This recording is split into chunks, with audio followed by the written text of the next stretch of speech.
सिर के पीछे ऊपर की ओर स्थित एक सूक्ष्म ऊर्जा केंद्र माना जाता है। योग और तंत्र ग्रंथों में से बिंदु विसर्ग भी कहा गया है। बिंदु का अर्थ है छोटी बूंद या बिंदु और विसर्ग का अर्थ है टपकना या बहना।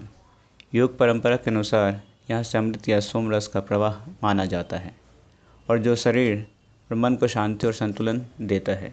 इस केंद्र को नाद यानी आंतरिक ध्वनि का स्रोत भी माना जाता है।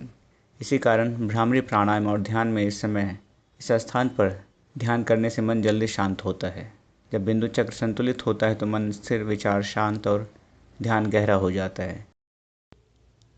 अभ्यास के लिए अब तैयार हो जाइए। आराम से किसी शांत स्थान पर बैठ जाइए। ध्यान के किसी एक आसन में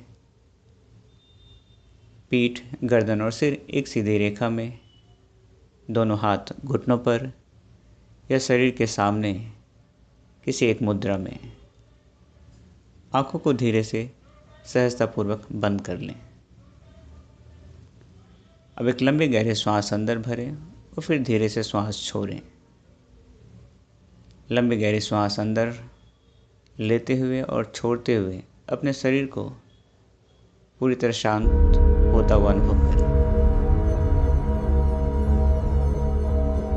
अब अपना ध्यान अपने सिर के पीछे ले आए, जहाँ बालों का हल्का सा घुमाव होता है। वहीं योग में बिंदु चक्र का स्थान माना जाता है। कल्पना करें कि वहाँ एक छोटा सा चमकता हुआ सफ़ेद प्रकाश बिंदु है, बहुत शांत और कोमल। हर श्वास के साथ यह प्रकाश और उज्जवल और शांत होता जा रहा है।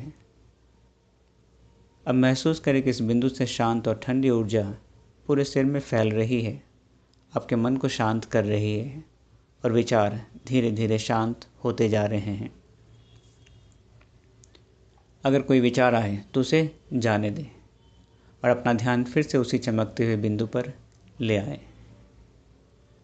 अब मन ही मन धीरे से जप करें, ओम ओम ओम।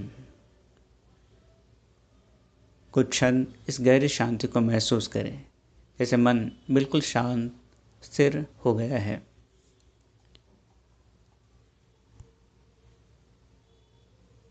अब अपना ध्यान सजगता वापस अपने श्वास पर लेकर आए और इसे सामान्य होता हुआ अनुभव करें। अपने शरीर को महसूस करें और जब आप तैयार हो तो दोनों हाथों की हथेली को बंद आँखों के ऊपर रखें और फिर धीरे से अपनी आँखों को खोलें। अपने भीतर की शांति को महसूस करें, उसके साक्षी बनें।